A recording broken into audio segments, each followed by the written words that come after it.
who you are, what you do, and then we can just go into your background and then sort of bring us up to sort of modern day running Hire Right Talent. Yeah, absolutely.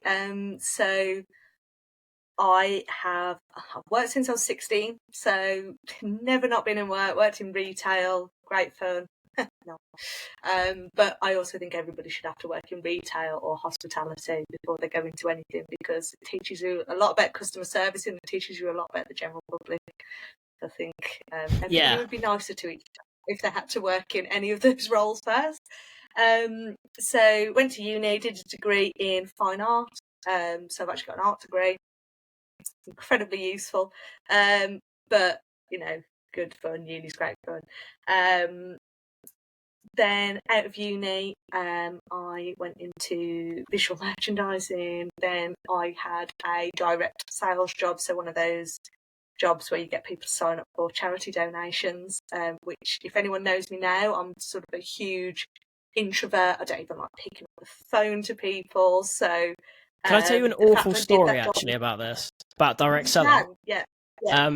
I don't think I mentioned this before, but I had a friend. So when I moved to Wales, and I was sharing a flat with one of my friends, one of my childhood friends, and he was struggling to get a job because he was quite young, he didn't have much experience, and he ended up getting one of these direct selling jobs, door-to-door sales, and he was selling charity something or other, right? It was something to do with cancer. I think it was like, raising. I think you sold the tickets or something, and then it was money to the charity. Sort of direct debits or the lottery ones. Those are generally the two options that you get. Yeah, exactly. So this guy, right? It was awful what he did. So what he would do to make sales is he would, bear in mind they're selling cancer, whatever. He shaved his head, so he was bald. He put a little beanie hat on, right? And then what he would do is he'd go to the door, and he showed the other guys how to do this, by the way. So it wasn't like his little trick that he was keeping secret. It wasn't subtle. He'd go and he'd be like, mid-pitch, and he'd be like, yeah, so basically what we do is we help people with cancer, blah, blah, blah, blah, blah. And then he'd go, yeah, because obviously there's a lot of people who have cancer, and sort of take his beanie hat off subtly. And he'd be like, yeah, so obviously X amount of people, they suffer from, they go through chemo and stuff. Awful. But yeah, anyway, just had to get that out there. Continue. After we've just talked about morals and things like that, we're like, yeah, let's pretend I've got cancer to sign people up to charity. Excellent. Karma comes around to those people. I truly believe that it comes around to those people, and not in a good way. So yeah. So again, not the easiest job in the world. Quite challenging. People don't tend to like you very much. Which, in all fairness, if somebody tries to stop me and sell me stuff now, I'm like, just don't make eye contact, and walk as fast as you can in the opposite direction. But anyway, taught me a lot about sales, and it means you can spot somebody trying to sell you a mile off because they teach you all the techniques. So it's quite funny now that you can spot those things a mile off. Anyway, so with that experience, I went into my first recruitment role. So again, it was quite a small agency in the IT space. Again, did quite well, and that was kind of a full 360 role. So won some quite decent clients for the business there, but found that I didn't really love doing the agency side. Again, it was the full sales thing. It's not something I necessarily enjoy. Am I bad at it? I don't think so, because I did all right in these jobs, but it's something I really don't enjoy doing. And it's almost why I feel a lot of agencies are quite good when they separate those two roles. I often find, again, I've been out of agency recruitment a while, but I do find that people who are really good at the sales side aren't always good at the candidate side, and vice versa. And so if you have specialised in those areas, they tend to perform better overall. But that's just my opinion. It might not work in every No, I actually agree with you. Yeah, I just find that they're two different skill sets. and yeah, but so went from there to my first in-house role. So that was with Intercity. So I was with Intercity for 5+ years. So moved from doing internal recruitment, then I was doing internal recruitment and some of the internal comms for the business, and then during COVID, a role in the marketing team came up. And I moved over into the marketing team. All the while, it was after my sort of first year at Intercity, so I went on Mitch Sullivan's Copywriting for Recruiters course. From there, started posting more on LinkedIn, had a post go hugely viral, and suddenly had a load of, attention on there, which was crazy. And actually met Kira, who I run Copywriter with now, set that up. And the rest they say is history. So I left my full-time role actually in Feb, so it's coming off my maternity leave, but that was more to do with so I've got an autoimmune condition. We spoke about this, and doing that with the cost of childcare and running the business and all of that, it was just, I had to be honest and be like, look, this is too much. I need to pick a lane. And so, wanted to make the freelance side of things successful. So here we are with Hire right now, fully focused on that and the writing side of things. And yeah, so that's where we are now. So what do you guys specifically do then? Like, what's your elevator pitch? What industry do you focus on, that sort of thing? So we're first and foremost copywriters. So we write stuff for businesses in a really basic sense, and generally specialised in the recruitment industry, because we were both recruiters, both in-house and agency, so we've done both sides, both done Mitch's course, so know that industry sort of inside and out, and being able to kind of write for that industry. But I've also done a lot within kind of the tech industry, so AI, voice tech, managed services, cloud, all of that, software as a service. So done a lot within there. But then we've also had some really kind of unique customers as well. So we had a cake shop. That was one that we did for. I've written for vegan blogs.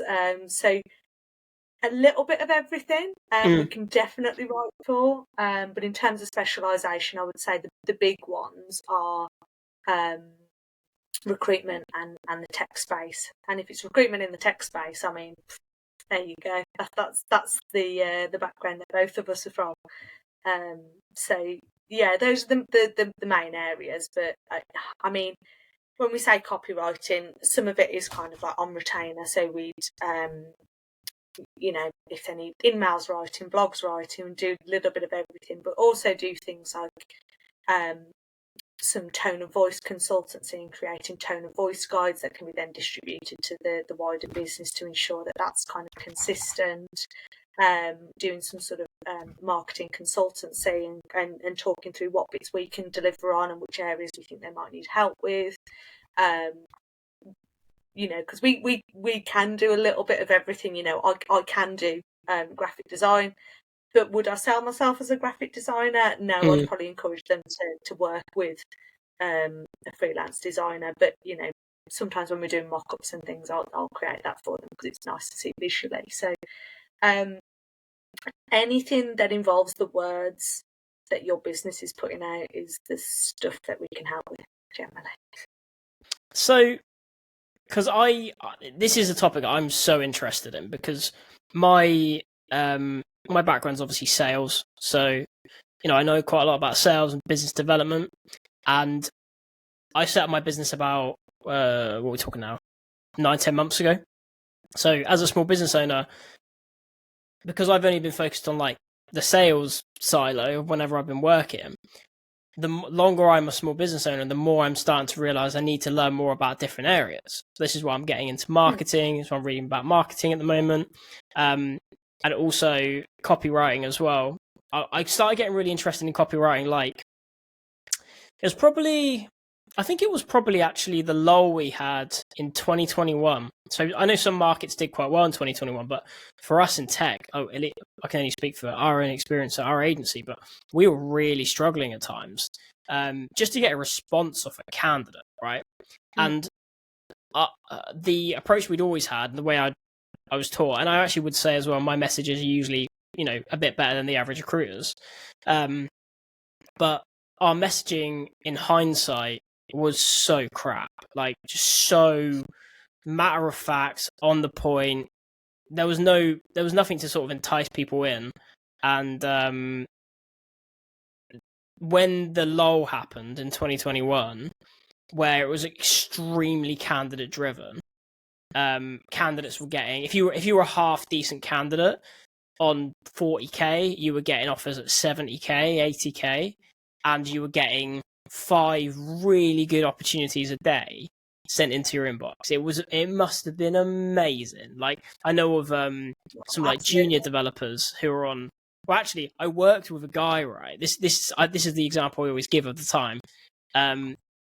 He was on. There's a guy called Steve. He was a junior to mid-level C++ developer. I think he went from like 40 to 50k because his company just gave him a pay rise out of nowhere because they knew what was going on in the market, right? Yeah, so just 40. Put him on 50, 40, be safe. He obviously is smart, so he was actually, no, now I'm going to look. So I've just had a pay rise, now I'm going to look. Obviously told everyone he was on 50. I managed to get him an offer at 67 or something, right? Yeah, Nice. thought he was going to accept that. He got a counter offer at 70. My client, against my advice, because I was like, no, this is ridiculous, let's just go find someone else. They offered him 75, and then his current company matched it and offered him 75. And they basically just said, look, we'll just go as high as we need to go because we can't lose you. So he went from 40 to 50 to 75. And he wasn't even that great, like, average degree, average experience. Good for Steve. So anyway, my point is that we really had to start looking at how we were writing messages because our response rate was like 6% on LinkedIn. And as you probably know, if you go below, I think it's 13% response rate, you get a LinkedIn ban on LinkedIn Recruiter. So yeah, anyway, this is something I'm really interested in because I feel like I'm back in like a telesales job, learning how to like speak to people over the phone again, but for copywriting, because I'm really trying to work on my copy. With regards to like where you start with people, right? So you've got a complete beginner, they know nothing about copy. What's the first like few fundamentals that you would teach them? The biggest thing, and I'd imagine most copywriters will tell you this, it's not a difficult concept to find. Take what you want and just throw it out the window. Throw it out the conversation, because what you want doesn't matter. It doesn't matter what you want out of the person. What matters is what they want. And their wants, their needs, how they think currently is the most important conversation. And again, it's something that Mitch teaches in his course. Why are you starting off a job advert with, I have got an exciting opportunity? Exciting to who? Exciting to who? Just because you think it's exciting doesn't mean the person reading it does. And that is the absolute fundamental of good copy, is you take your audience and you've got to write for them. Not for you, not what you want, write for them. What does a candidate want most of all? Generally, the big one is they want a nice big salary, because who doesn't? Everything's bloody expensive now. They want a decent salary. So, that's a great selling point. But obviously, not every company can offer a bigger salary. So what else do we look at? Do we look at the work-life balance? Do we look at the flexible working patterns? Do we look at X, Y, and Z? Why would a person want to uproot themselves from this role to another one? You put yourself in their shoes and you write for them. You do not write for you.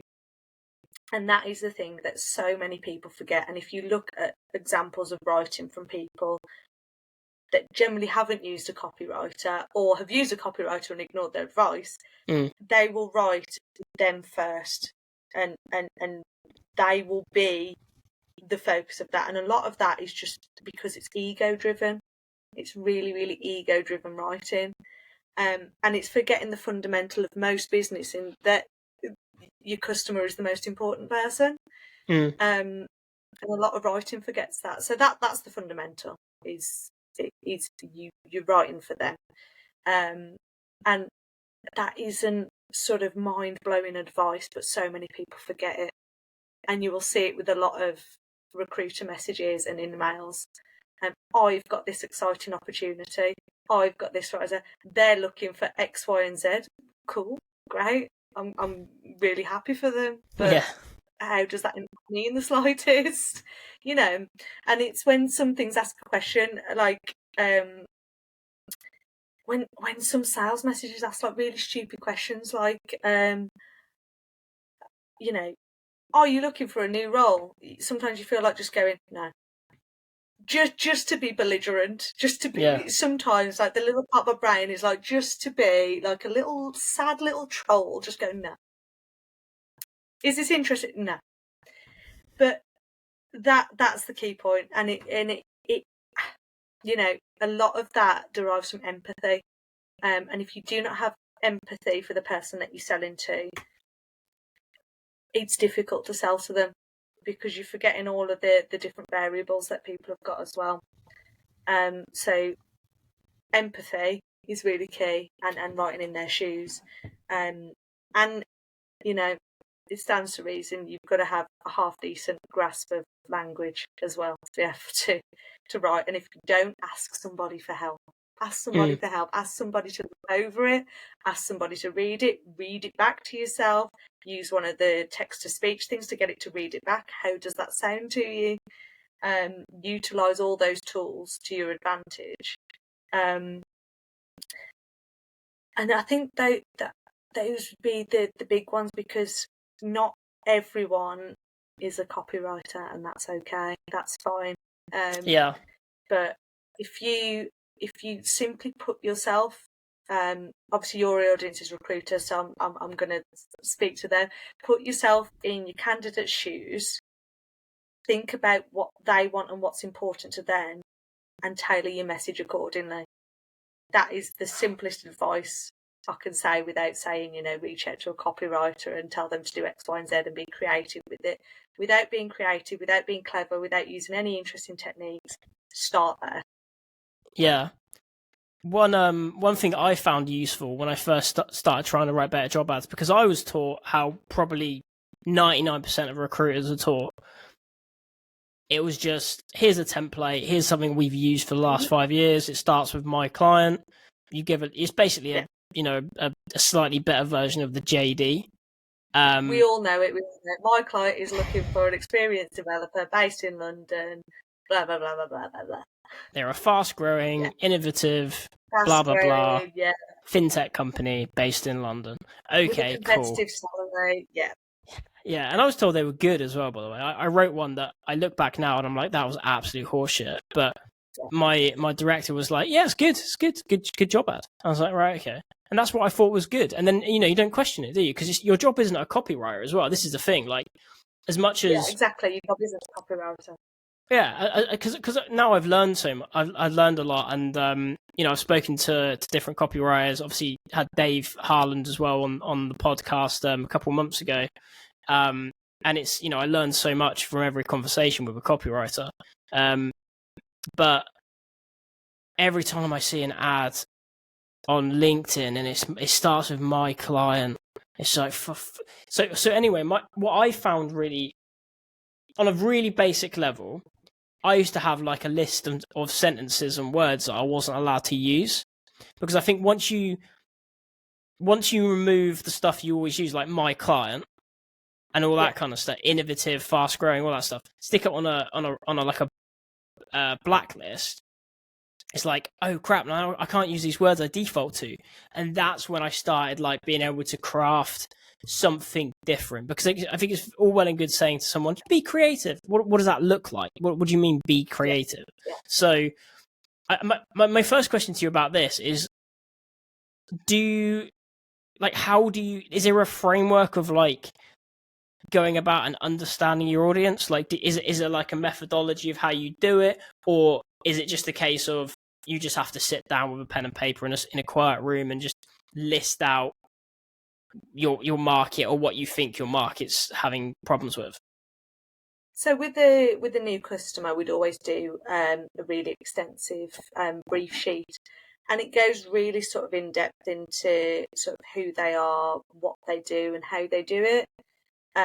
Because differentiating one recruitment agency from another recruitment agency, as you well know, can be really challenging, because when you ask them, what's your USP, they don't have one. Their USP is, they get to work with me.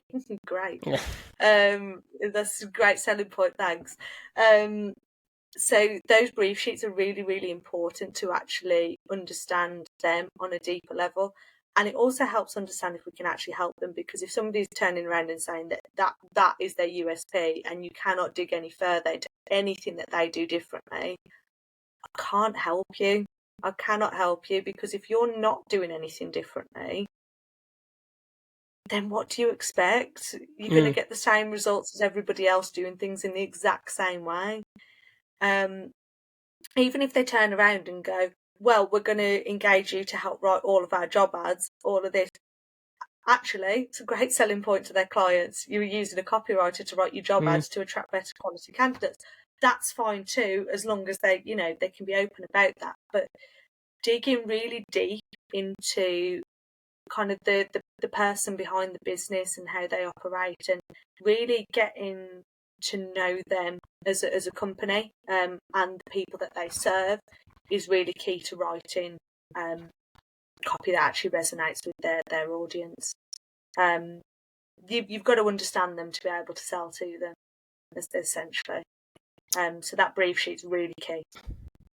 Yeah, it's an interesting one with recruitment, isn't it? Because, like you said, they try to sell as if they got a USP, but the USPs don't really exist in recruitment. And everyone always has, like, a lot of my time for my own business development. And it's something I've started doing a bit more of, because I'm also guilty of sending out mass mails and that sort of stuff to try and get some quick wins. Tried it out, it doesn't work. Everyone told me it wasn't going to work, or the copywriting advice said it wasn't going to work. I was like, you know what, I'll try it. I'll test out this new automation software I've invested in. It didn't work. So I've started doing far more targeted, personalized stuff. Believe it or not, I've started getting a lot more replies. It's almost like all the advice works. But I've been reading through recruitment websites quite a lot over the last couple of weeks, and it is funny how, like, I'll go on the website, I'll read for about 5 minutes, and I'll email the director and say, I'll be honest with you, as a reader, I don't know what you guys are offering, because it's all just waffle. Like, it's all like non-tangibles, like, we've got 35 years combined experience. What does that even mean? Like, that could be 35 years of, like, crap recruitment. And, it's all just stuff for the sake of saying stuff. That's all it is. It's stuff just for the sake of filling a page up with words, and it's just the most pointless copy, because it doesn't tell a candidate anything, and it doesn't tell a business who's buying from you anything either. Because you're great, you can have 35 years experience, but as you said, it could be full of bad practice, terrible negative reviews, X, Y, and Z. It doesn't mean it's good experience. Somebody could have started up an agency with 6 months experience, but have absolutely nailed what they're doing and be, absolutely incredible at what they do. So, saying stuff for just the sake of filling the words, filling the page with words, is just, it's just pointless. You're not speaking to anybody. You're just floating words off into the ether. So because they think it needs to be there. But so how would you? Because again, like recruiters, what part of my job is helping them differentiate themselves. Yeah. Because there is such a low bar in recruitment, like you don't really need to do much to be better than a lot of them. But how would you go about that? Like, where do USPs come from? Because I've seen this a lot where I've seen some people on LinkedIn, they work with agencies to help that sort of area of their business.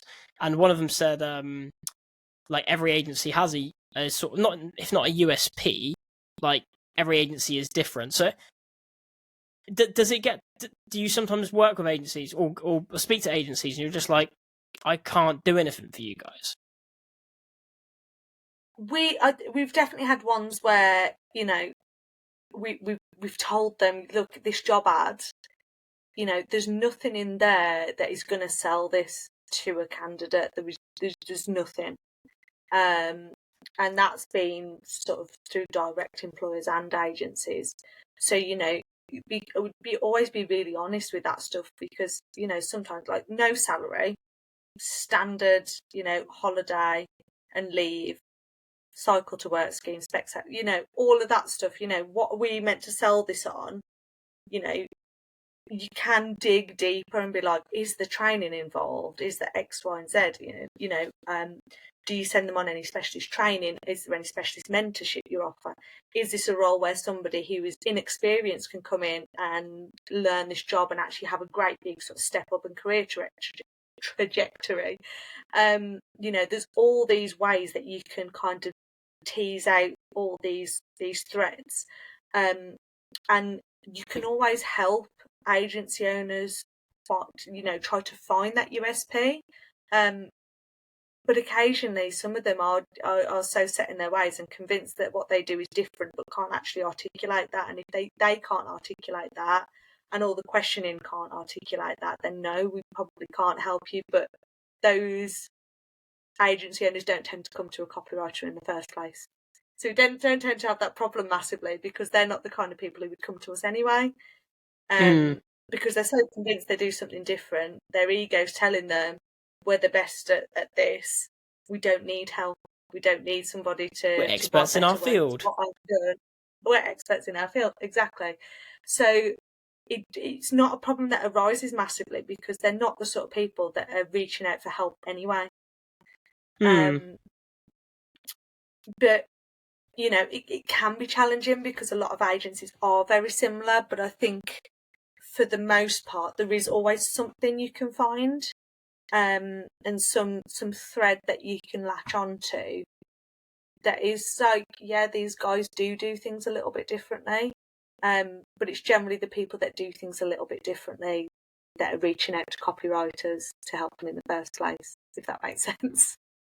Yeah, because they've got that growth mindset, and they're also the type of people who would invest in training and whatever, right? So it's a shame, because I find the recruitment industry coming into it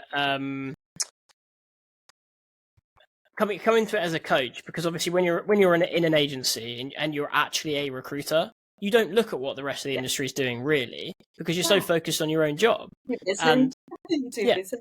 Yeah, exactly. Yeah, you're working in the tech market, so you've got your finger on the pulse in the tech market, but you're not really seeing what other recruitment agencies are doing or how they're doing it and whatever. But it's been interesting the last 9 months or so for me, speaking directly with recruiters, seeing how everyone's doing things and stuff, and how so many, and you've touched on it a few times there, but they're so resistant to change, and a lot of it is down to ego in that, for every person I speak to who goes, do you know what? I've been doing this 20 years, but maybe I should look around. Maybe there is a better way to do it. I'm good at what I do, for sure. Like, I've got the billions and whatever. Doesn't mean there isn't a better way to do it or a quicker way to do it, whatever. For every one of those, there's 900. No, we're doing fine. We're doing fine. Yeah, no, but what if your job ads aren't fine? No, they're fine. They work. We get candidates, but maybe you could triple the amount of candidates you get, or half the time to hire. No, it's fine.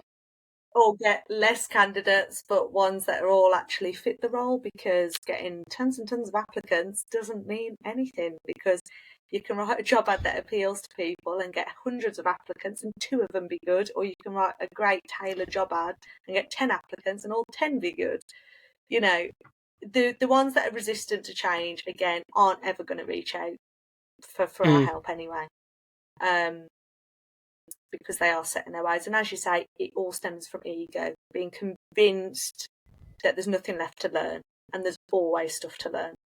And the whole this big sort of AI boom that's coming now, the ones that are going to be resistant to that, again, they are going to struggle, because it's going to change. It's going to change a lot of things. And you know, there's that saying that's floating around at the moment that AI won't take your job, but somebody using AI will. And I think that's probably the case. And again, the agencies and the agency owners and the recruiters that, again, are convinced that they can't get better or can't improve, aren't the ones that are going to be in it for the long term and be successful in the long term. Because I think in any career, in any job, doing what I do, you've always got to be open to learning new things and things changing, because things don't stay the same. That's just a fact of life. Yeah, it's good. So that was on my list of questions, to be honest with you. But you've mentioned it now, so I really want to know your answer. How are you feeling as a copywriter with ChatGPT? Because I know that I follow a few on LinkedIn, and rightfully they are, disparaging the quality of it, because a lot of people, clueless people, including me, might look at a job ad generated by ChatGPT and be like, "Oh, it's class and it's free." But then you sort of dig a little deeper and you're like, "Oh, actually, this is terrible. This is only marginally better than the average recruitment one." So, what are you thinking? How do you think this is going to affect the copywriting industry? So again, if I had, if I could predict exactly how it would happen, I'd be getting paid a lot more by like Deloitte or one of those guys. They'd be paying me a lot more for my industry insight and prediction abilities. But again, the tool is only as good as the person wielding it. I think that's the key. You can create quality, sometimes a fair amount of quality with ChatGPT, as long as you've got an eye for quality in the first place. As long as you can write decent prompts and then go through the copy and be able to edit it and change it and tweak it, then you can actually generate something decent, and it's a really great tool for helping you to do that. But you've got to have the eye for it in the first place. If you haven't got an eye for writing or an eye for creativity or copy, then you're probably going to struggle to prompt it well, and then you're going to struggle to edit the writing that comes out of it at the same time. So it's the same as anything, really. You could hand any old idiot a drill, but only somebody who's good at sort of carpentry is going to be able to build you anything half decent. You could hand me a drill and I'd be able to put a few bits of wood together and it'd probably fall apart in a few weeks, or rot in the rain, or be full of splinters, and I can do it, but is it going to have the same quality as somebody who actually knows how to use a tool effectively? I think it's going to be a really, really useful tool for people that need to churn out a lot of text in a short amount of time. I'm not necessarily saying that that's a good thing, because more content isn't always a good thing, because we're just bombarded with it constantly. But that's some people's jobs. Again, not criticising that, and I think it'll be helpful there. And I think it can teach you a lot. But at the same time, if you ask most copywriters what their biggest challenge is, one of them is often getting a decent brief in the first place. Yeah. So if you can't provide a decent brief to your copywriter, who again can process it and link back to other projects that they've maybe done and go from there and hopefully create you something, how are you expecting an AI to do that? A very logical tool, because that's what they work on. They work on logic. If you can't provide them with a decent brief, you're not going to get anything of quality. So if you can't provide that for a copywriter, then just because ChatGPT can do it for free doesn't mean it's going to be any good, because you can't brief it properly. So I do think it will change the industry, and I think there will maybe be a boom of people creating AI generated content and packaging up and selling that for really, really cheap. But will it, erase copywriters or writers in general off the face of the earth? No, I don't think so. In the same way that tools like Midjourney, I don't think are going to erase artists off the planet either. Because I think it's kind of in human nature, a lot of human nature, to want to create something. And it takes a bit out of that. And then you've got all the ethical questions about where is it taking the content from. The AI art is taking a lot of sort of scraped work that people have put hours and hours into and kind of amalgamated that into something else.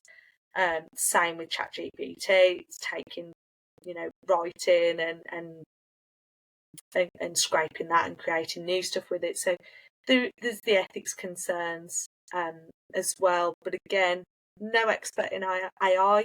Do I use ChatGPT to help me write? Yes, absolutely. Sometimes it's really good for helping to create sort of skeletons, or helping to generate sort of lists of content ideas. Sometimes it's really good at helping you sort of brainstorm and chatting through it.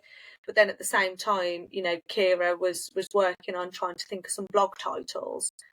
And it was a really funny conversation that she was having. It was like speaking to a pigeon, because every time it generated a title with a colon in it, and each time she was saying, again, can you create these titles without a colon? Sends it again, got a colon in it. Without a colon, sends it again, all got colons in it. Without what part of this aren't you understanding? Can you generate these titles without the use of a colon? Does it again with that colon. And it's like, at that point, it's like that meme where the guy picks up the laptop and just throws it out the window. And it was a really funny exchange. But again, it does just prove that there are limitations to these tools, because actually at that point it would have been quicker to just go away and write the titles yourself. Because ChatGPT just wasn't getting it.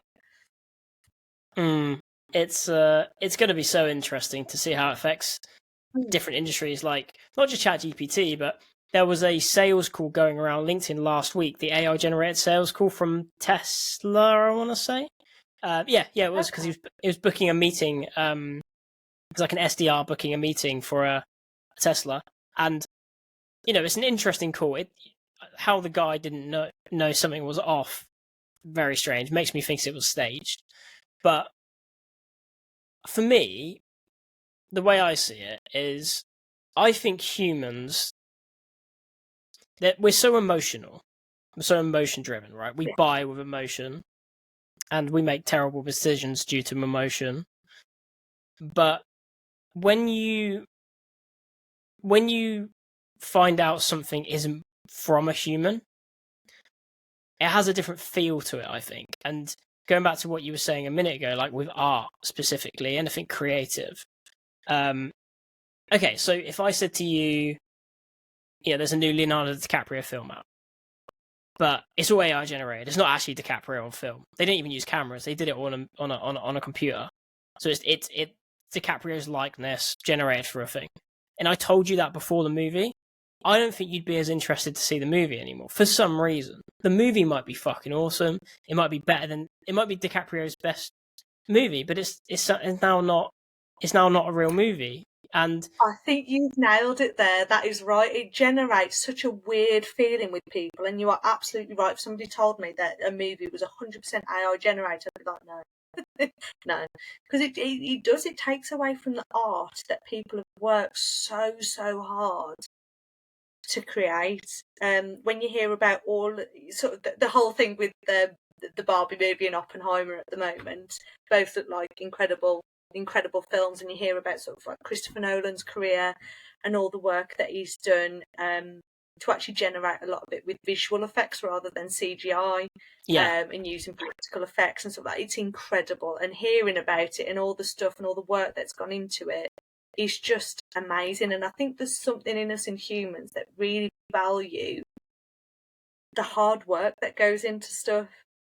And I don't know. I don't know with people. Does it almost get people's backs up a little bit that AI feels just like cheating the hard work that it takes to get there? I don't know, but you are right. It does conjure a weird feeling in people. Yeah, for me, it's like it goes down to the whole like soul thing, and like I'm a big Oasis fan, and there's nothing I want more than Oasis to get back together, right?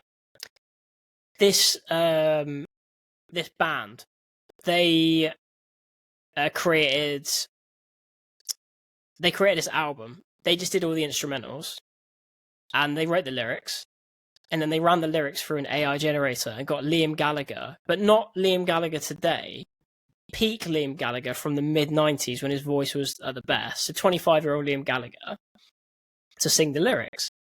And they put it as like, you know, Oasis's hidden a lost album or something, like their new album, whatever.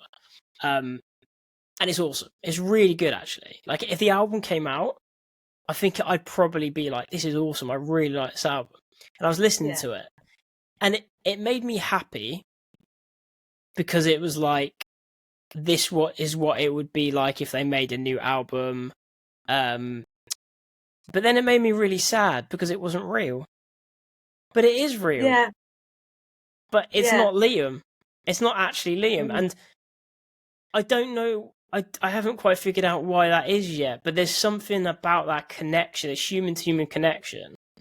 And I suppose you could argue, you know, it's one of those things where, you know, if people never find out that it's generated by an AI, or the salesman on the other end of the phone is an AI, then it doesn't matter, does it? Because you just sort of assume it's done by a human. But are we going to get to a point? Accurate, yeah, but are we going to get to a point where you either you're really skeptical of everything being AI generated, similar to what people are going from on LinkedIn at the moment. Anytime someone writes a LinkedIn post which is sort of chat GPT, everyone goes, is that chat GPT? So immediately they're not giving your post any credit. You message the person, you go, did you write that on chat GPT? And then they're like, no. It's like, right, so that's actually you. Yeah, it is. Okay, cool. I'll give it a like then. But it's basically, are we going to become just constantly skeptical, or is it going to get to a point where, you know, they're saying that salespeople, for example, AI salespeople, they'll have to disclose that they're an AI at the start of the call, and then it's up to you whether or not you want to continue the conversation. So, yeah, it's going to be super interesting, especially with the creative kind of stuff. And I just personally don't feel like you're going to lose your job as a copywriter anytime soon. I hope not, because I've got a child to feed. But yeah, you know, I think there's something about living as a human and the human experience that colours sort of things that you do, especially with creativity. And look, nothing's original. Everything's stolen. Everything is influenced by something else. You know, having an original thought is, you know, pretty much unheard of because we're all human and live the human experience.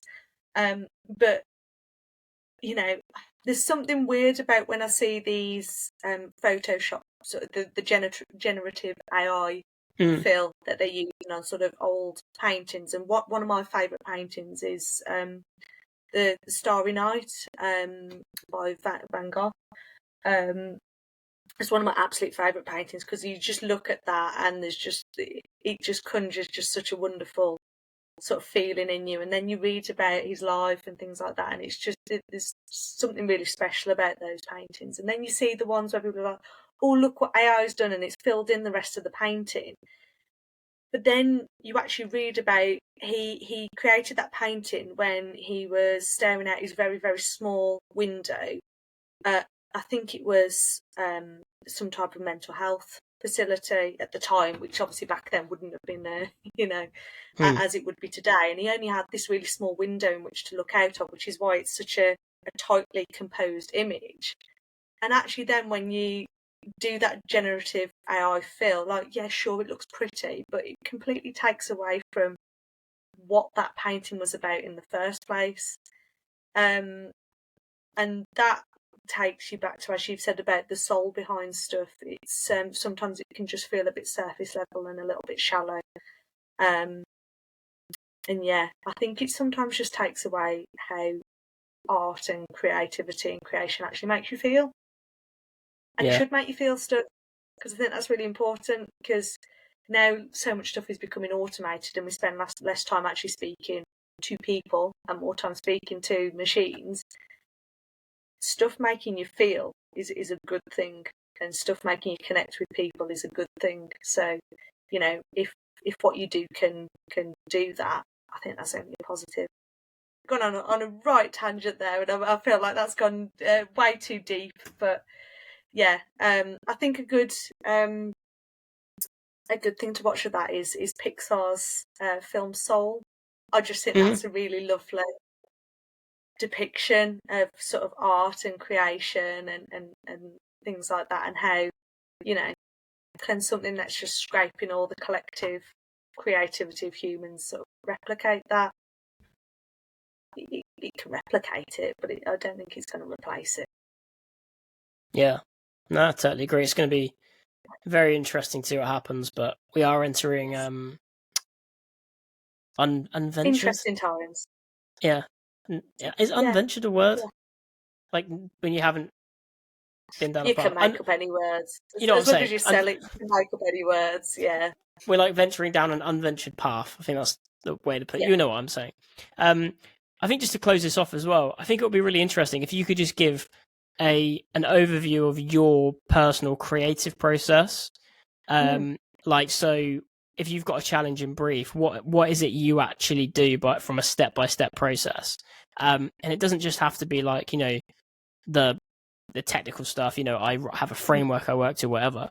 But do you have a way that you stay productive? Do you do the Pomodoro technique? Do you go down to the coffee shop? Like, how do you actually get creative?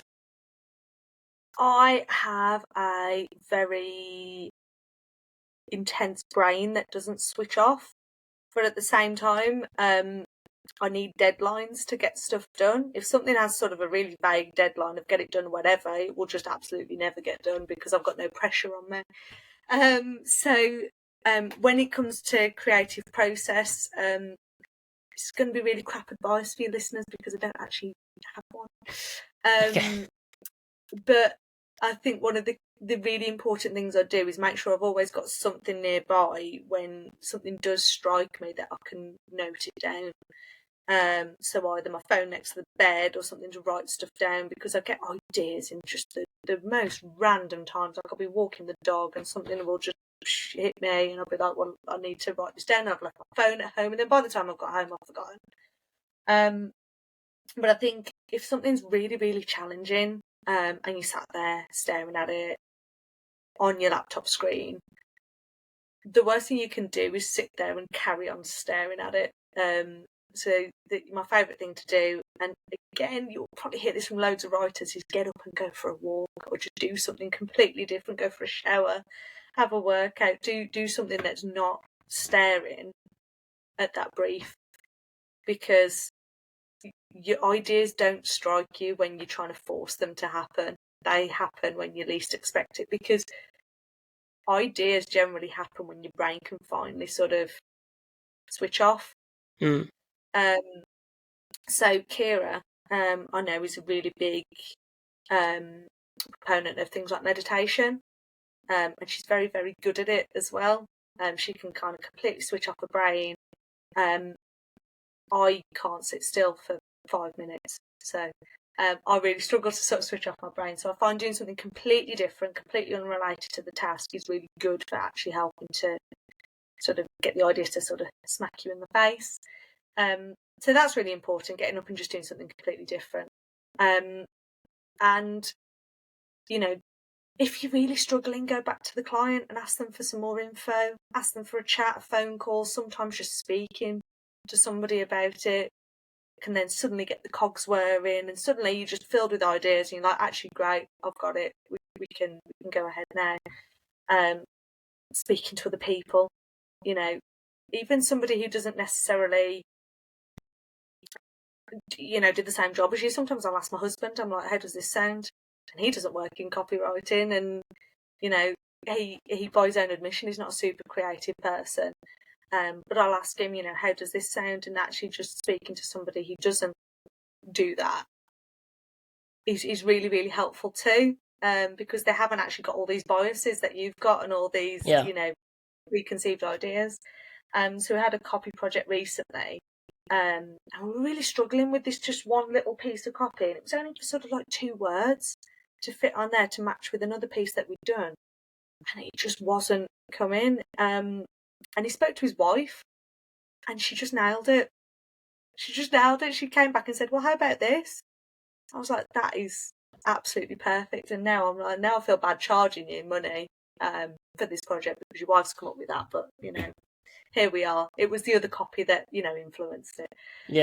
So speaking to people unrelated to what you're doing is really helpful too. And then I think just go back to basics. Just go back to basics. You know, if there's a writing framework you can follow that. So people will often talk about the AIDA, so attention, interest, desire, action. Just follow that. Create something, get some words on the page, send it to somebody else to have a look at, and then when it comes back, by the time it comes back with their ideas, you can probably start chopping and changing and making it something really fresh and new. But because you've gone back to basics, you've actually managed to get something on paper. And sometimes that's the hardest part, is once you've got something written, you've got something to go off then. And it's a lot easier to create something from something rather than create something from nothing. So, you know, and I think that applies to actually a lot of industries. It definitely applies to recruitment. If you're really struggling, just go back to the basics. Yeah. Just go back to the basics. And actually, because you know that stuff, it's like muscle memory, you know how to do that. You're giving your brain space to actually start thinking of all the creative stuff to help improve what you've already done. So I think if you're really starting out from scratch, or you're really struggling, then those are the key things. Get back to basics. Speak to people outside your industry and outside what you do. Just go for a walk. Clear the cobwebs. Have a coffee, because, you know, nice to have a coffee. And then hopefully it should get things moving. Awesome. Great. Well, I think that's a good place to end it, actually. So where can people find you? How would they potentially work with you? So LinkedIn, you can pop me a message, you can email help@higherrighttalent.com, or sarah@higherrighttalent.com, or kira@higherrighttalent.com, depending on who you prefer to speak to. But I do warn you, the help inbox is also manned by myself and Kira, so either way, you've got one of us. I always say, again, it's on my profile, give me a bell. Actually, no, don't. I've got far too many bells, and email will do. But any way you want to reach out is absolutely fine. The less phone calls, the better, because I'm 6 months into needing to call the dentist and I still haven't done it. So there we go. But a chat's always good too, because the only people I tend to speak to is my dogs on a day-to-day basis. So yeah, reach out to me anyway, and can have a chat about how we can help you write words that sell, hopefully. Awesome, nice one. I'll put all the links and everything to your stuff in the bio and everything. But look, been an absolute pleasure. Thanks so much for coming on.